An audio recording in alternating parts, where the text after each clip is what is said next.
Hey everybody, I'm Brian Kapple with the Athens Real Estate Company and also the Black Diamond Property Group with Quentin Folsom.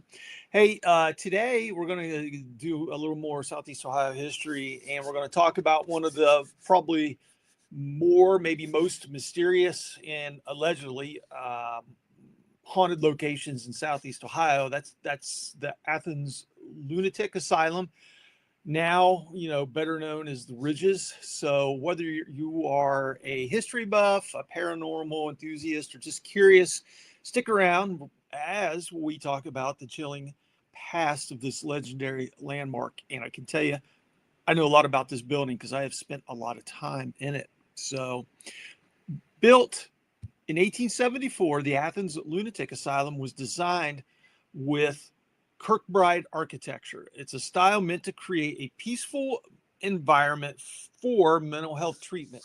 So at its peak, it housed thousands of patients, including Civil War veterans suffering from what we now call PTSD. But despite its picturesque setting, the asylum became infamous for overcrowding, outdated treatments, and tragic stories. In the early days, treatment ranged from hydrotherapy to rest cures. But as time went on, more extreme methods were introduced: electric shock therapy, insulin coma therapy, and even lobotomies. So patients who were deemed dangerous or untreatable were often locked away, forgotten by society. Some were buried on the asylum grounds, their graves marked only by numbers. One of the asylum's most chilling legends is that of Margaret Schilling. In 1978, she mysteriously vanished within the hospital. Weeks later, her lifeless body was found in an abandoned wing. So the strangest part of this story, her body left stains on the floor. So this remains to this day, so defying all attempts to remove it. So some say they still hear whispers in the empty hall. I can tell you, I have been in that wing, I've been in that room, and that body stain is on the floor. It's soaked into the sandstone. But I can tell you, I can attest, I've never heard any of her whispers in the empty halls. Although I'm going to agree, it's a little bit spooky when you're up there looking at it. So let's talk about the decline and abandonment. So by the 20th century, the asylum faced decline. So new mental health treatments and deinstitutionalization, 50-cent word, had some problem, led to its closure in 1993. Today, the main building houses Ohio University's Kennedy Museum of Art. Also, oddly enough, it houses the Ohio University Police Department. But much of the original structure remains abandoned.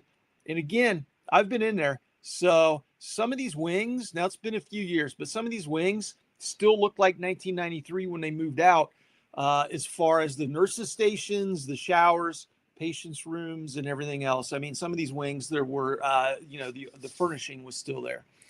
So over the years, the Ridges has gained a reputation as one of the most haunted places in Ohio. Visitors report disembodied voices, shadowy figures, and sudden cold spots. Paranormal investigators have captured strange EVPs and even glimpses of ghostly apparitions. So, is it just imagination, or do any of the lost souls of the Ridges still linger in the shadows?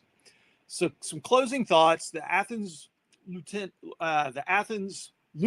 Asylum, is more than just an abandoned building. It's a piece of history, place of pain and healing, of science and mystery. So whether you believe in ghosts or not, one thing is certain: its past is still very much alive. One other thing I'm going to add, and this did not have it in it, there used to be a fountain directly in front of the Kennedy Museum. And in the summertime, there was an alligator there. And in the wintertime, allegedly, they would move the alligator down into, a warm area. So anyway, I think there's some pictures of that somewhere. So with that, I'm Brian Kapple with the Athens Real Estate Company and Black Diamond Property Group. Thanks for watching. Don't forget to like, subscribe, and tell us, what would you visit the Ridges at night? I would. I don't believe in that stuff, the paranormal things. But like I said, I've been around that place a lot, even at night, 2, 3, 4 o'clock in the morning. I've been in that building. So with that, if you have any real estate needs for Southeast Ohio, Athens, Ohio, give Quentin or myself a phone call. Hey, thanks everybody so much. I hope you have a safe day. Thanks for watching.